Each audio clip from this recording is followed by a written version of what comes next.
Fala galera, beleza? Leandro de volta, canal Inteligência Racional. Sejam todos sempre muito bem-vindos. Aquele grande abraço, deixe sua opinião, deixe seu comentário, deixe seu like. Beijo pra vocês, meus queridos filhotes.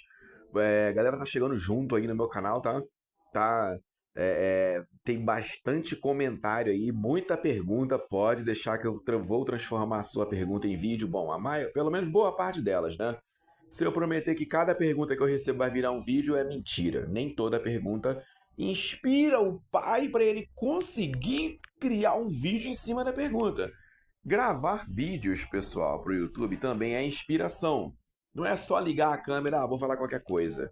Então, vamos lá, sem delongas. Eu estou inspirado porque aconteceu um evento astronômico extraordinário nesta noite, nesta madrugada, madrugada de quinta para sexta-feira. Então hoje é sexta-feira, certo? Dia 14 de março de 2025.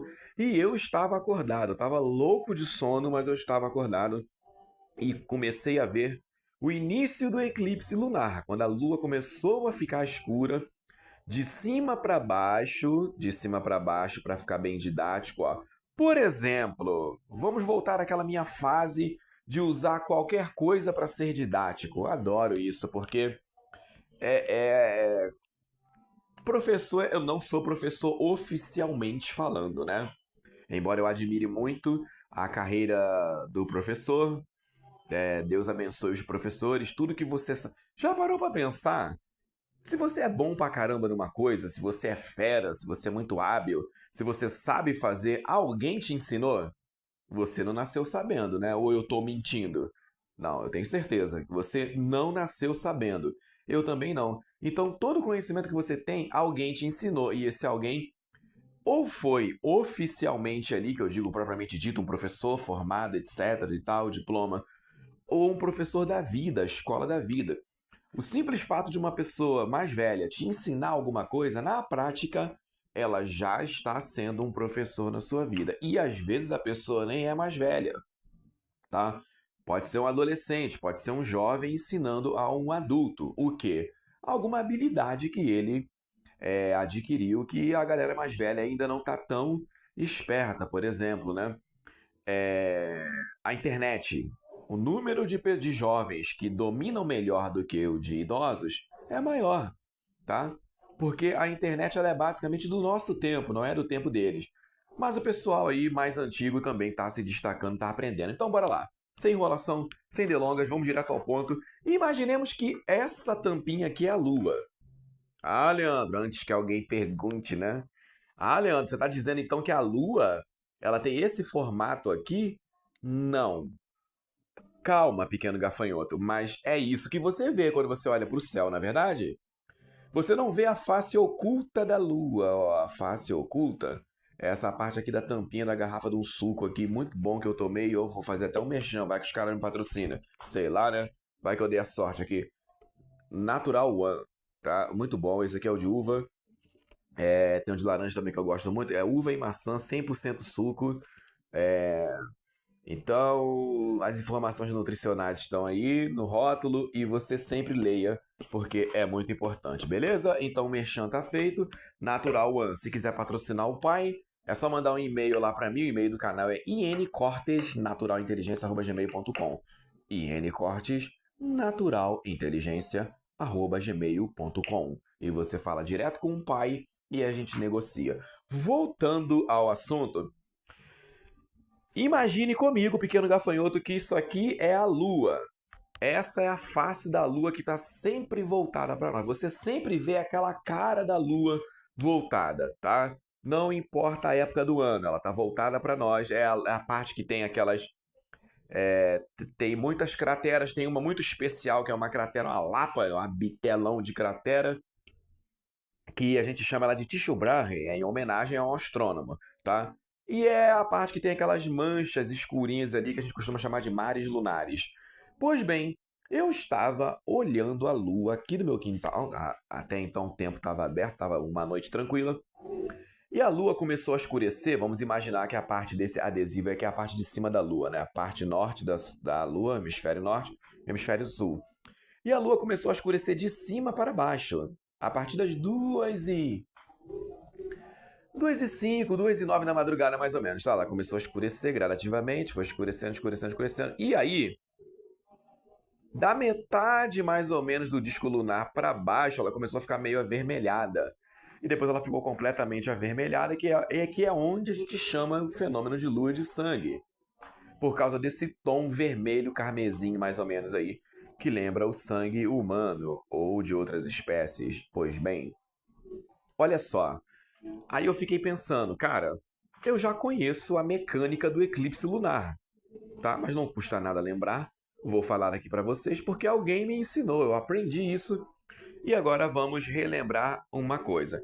Por que acontece esse fenômeno? Leandro, por que esse fenômeno não acontece todo mês? Bom, primeiro, toda vez que ocorre o eclipse lunar, a Lua tem que estar na fase cheia.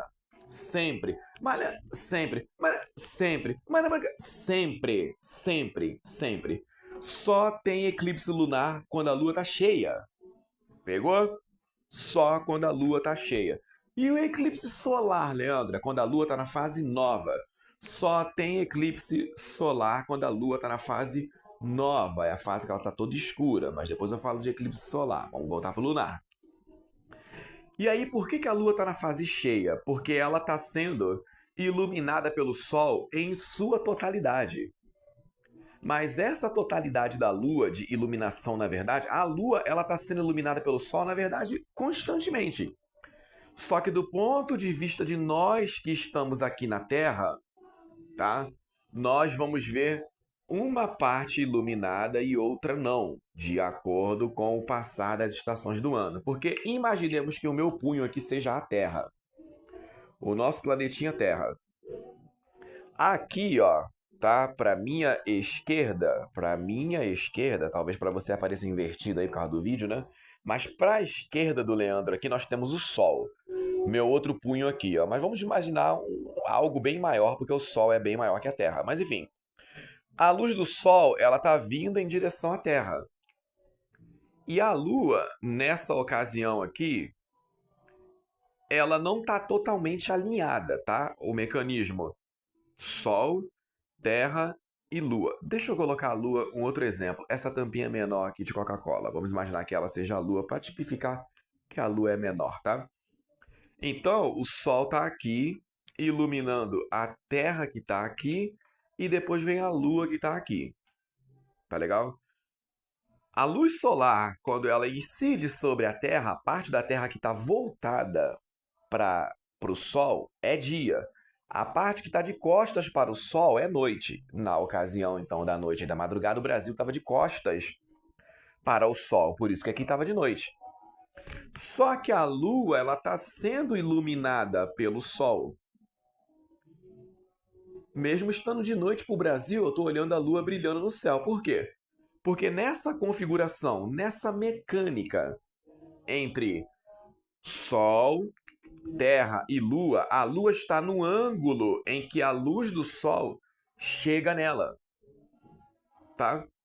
Então ela está lá na fase cheia.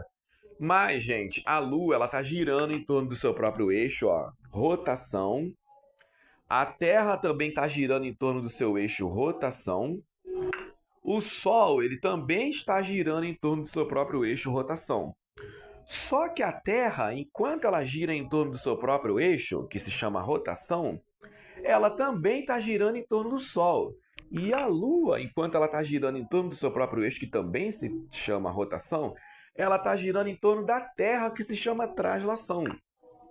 Então, tanto a Lua, como diz o ET Bilu, tanto a Lua quanto a Terra estão girando em torno do seu próprio eixo e girando em torno do Sol. Sim, é como se fosse um jogo de engrenagens celestiais, tá? É como se o Sol fosse uma engrenagem bem maior, a Terra uma outra menor e a Lua uma outra menor ainda.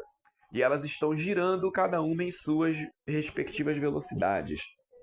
E aí, o que vai acontecer de tempo em tempo? A Lua ela vai entrar no cone de sombra da Terra. Lembra que eu falei no início do vídeo? O Sol está aqui iluminando a Terra, tá se formando um cone de sombra aqui atrás da Terra que eu falo, é a parte que está escura. No caso era o Brasil ontem, estava de noite, então a nossa parte aqui voltava contrária ao Sol. E tem um cone de sombra aqui. Até determinada hora, agora eu vou colocar na proporção correta aqui para você entender por que a Lua foi iluminada de cima para baixo. É porque a Lua, na verdade, no sentido, se você estivesse no espaço olhando esse alinhamento entre o Sol, a Terra e a Lua, você veria que a Lua ela não estava alinhada totalmente assim, ó, com a Terra. Ela estava um pouco abaixo. Isso você está olhando para o alto, né? Só que aí, à medida que as horas foram passando, a Lua foi entrando no cone de sombra da Terra. Então, como a Lua ela vai entrando nesse cone de sombra de baixo para cima, o efeito que você vê é ao contrário no céu. Ela vai ficando escura de cima para baixo. Se ela estivesse entrando na Lua, na sombra da Terra, de cima para baixo, você veria a sombra de baixo para cima, tá? Então ela vai passando, era 2 e pouca da manhã, escura.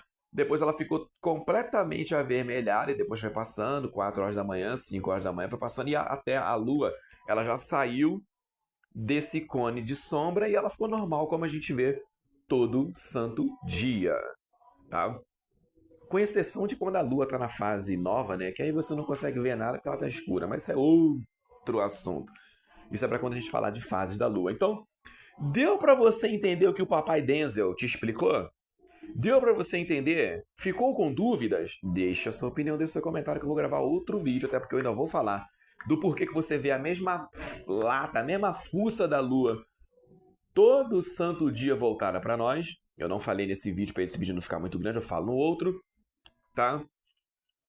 E as implicações para a vida humana do homem ter compreendido a mecânica celeste. Como o homem compreender a mecânica celeste nos ajudou a entender melhor o mundo que nós vivemos e tirar proveito disso.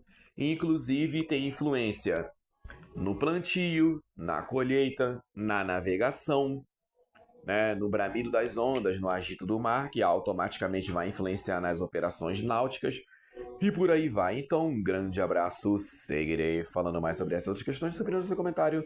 Um grande beijo e tchau!